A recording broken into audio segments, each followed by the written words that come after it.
Back in 2009, while holding your PSP in your hand and you've been hearing about Tekken 6 for months, this massive, gorgeous fighting game built on PlayStation 3 level hardware.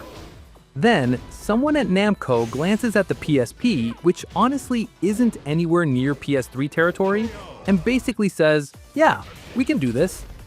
That takes guts. So let's dig into Tekken 6 on the PSP.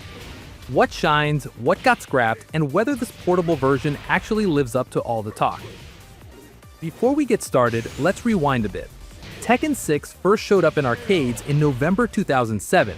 It ran on the System 357 hardware, which to be honest was just a PlayStation 3 hiding inside an arcade machine. Pretty wild stuff for its day. Later, Namco rolled out an updated version called Bloodline Rebellion, and that's the one that made its way to consoles and even the PSP in late 2009. The PSP version landed in North America on November 24, 2009, and honestly, people tend to overlook how much effort Namco put into it. This wasn't some quick and dirty port to make a few extra bucks. They'd already nailed the handheld Tekken experience with Tekken Dark Resurrection, which was the PSP port of Tekken 5, and it was considered the gold standard for portable fighting games at the time. So the question everyone was asking was, can lightning strike twice? Spoiler, kind of. Yes and no. Mostly yes. But let's talk about the whole picture. Now let's start where everyone starts. How does it look? Honestly, it looks fantastic, almost unfairly awesome for a PSP game. If you told someone this was running on the Vita, the PSP's more powerful successor, they might actually believe you. The character models look sharp, the animations are smooth, and there are little touches like lip syncing and detailed hand movements that most handheld fighters just don't bother with. The stages are something else too. Those are a real highlight. There's over 18 of them, and a bunch are just flat out stunning. There's this one plaza lit up with glowing fountains that's almost as fun just to watch as it is to actually brawl in. The backgrounds feel lively and full of characters. The whole game really pushes the PSP harder to its limits.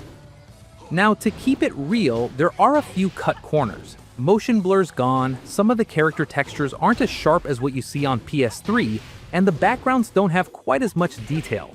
And yeah, there are some weird moments, like in one stage where there are these sheep spinning around in the background that look suspiciously like cardboard cutouts. Whether that's a clever way to get around hardware limits or just an odd Easter egg, I'll leave that up to you. But at the end of the day, for a PSP game from 2009, the visuals are seriously impressive. And here's where Tekken 6 on PSP genuinely earns its place on the shelf. The gameplay and the roster are essentially intact. All 40 characters are here. That was the biggest lineup Tekken ever had when it launched. You'll see all the classics like Jin, Heihachi, Kazuya, Paul, Law, Nina, Eddie, King, and 6 newcomers from Bloodline Rebellion. Alisa Bosconovitch is a real standout. Her android chainsaw attacks and detachable head are ridiculous in the best way. Then you've got Bob, Zafina, Lars, and a few others shaking things up with their own styles. What's awesome is every character feels distinct. They all have their own moves, nobody's just a copy. You never get that lazy, slapped-together vibe. Whether you're pounding the mat with Marduk or flowing with Christie's capoeira, each fighter has depth, and you get more out of them the more effort you put in. The original Tekken fighting system is totally intact. 4 main buttons for each limb, special moves through directions and combos, and the PSP's controls actually nail it. The D-pad and buttons are spot on for this kind of game. Everything responds smoothly, no lag, no weird delays. Pulling off combos just feels right. 2 major new mechanics also made it. Bound and Rage are both here. Bound lets you smash opponents into the ground mid-air and tack on extra hits, which opens up new ways to build damage. Rage gives you a power boost when your health drops near the red, sometimes flipping a tough fight on its head. Okay, so here's where we have to have an honest conversation. This is the part where Tekken 6 on PSP hands you a solid experience, but also takes some things away. First, the good stuff. You get arcade mode, story mode, time attack, survival, ghost battle, and gold rush, which, honestly, is a clever way to farm cash for character customization. All these modes work smoothly and actually give you reasons to keep coming back. Character-specific story cutscenes are here too, so everyone gets their own slice of backstory. They're not exactly Oscar-winning scripts, but hey, it's Tekken, and that's half the charm. Load times are another big win. If you play the console version, you might remember all those 15 to 20 second waits between fights. On PSP, that drops to about 5 to 7 seconds. And if you install the game to your memory stick, it's even faster. That makes a big difference, especially if you're just gaming for a few minutes here and there.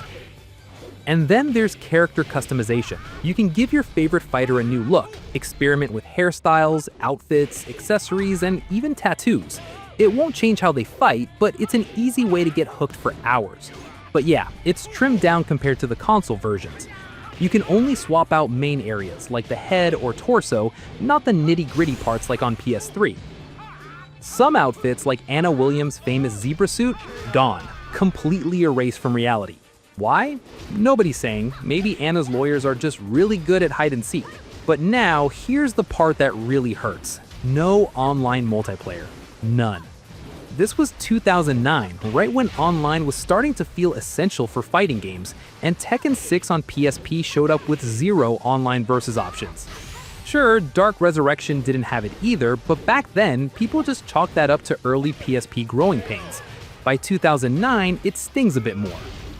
What makes it worse is the ghost system took a hit too. In Dark Resurrection, you could upload your AI ghost for friends to fight online. In Tekken 6 PSP, that's limited to local ad hoc, meaning you're only battling ghost data if your friend is literally sitting next to you. And while we're here, Tekken Bowling is gone. So is Team Battle Mode, match replays, and the Scenario Campaign, that big story adventure from the console edition. Although, if we're honest, reviewers trash Scenario Campaign for being a slog, so you're not missing much there. At the end of the day, yeah, there are noticeable cuts, but what's left is a sharp, no-nonsense fighting game that respects your time and delivers exactly what you came for. So where does that leave us? Tekken 6 on PSP is kind of tricky to pin down, honestly. It all depends on who you are.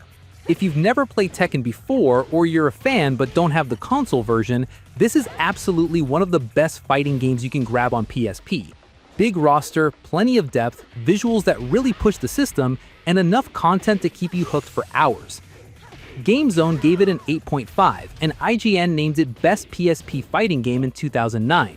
But if you already own Tekken 6 on PS3 or Xbox 360, well, there's not much reason to get this too. No online mode, stripped down customization, and some game modes cut out. Basically, you end up with a slimmed down version of something you already have.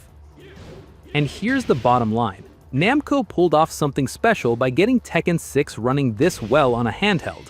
The core stuff, the combat system, the big character lineup, the tight controls, that's all here and it's all great. The problems show up in what's missing, the extras, the multiplayer, those little touches that make a game stick with you. This port could have been legendary, if only they'd figured out online multiplayer. That's the most Tekken 6 PSP summary I can give you. So Tekken 6 on PSP, seriously, it's a technical marvel, a solid fighting game, and pure love for portable gaming, even if some big pieces went missing before it landed in players' hands. If you spent hours with this on road trips or long flights, you already get it. If you haven't tried it, really, go track down a copy. There's a good chance you'll see what all the fuss was about. Let me know your thoughts in the comments. Were you part of the PSP crowd? Hit like if you want more retro deep dives like this, and thanks for watching. That's it for now. Peace.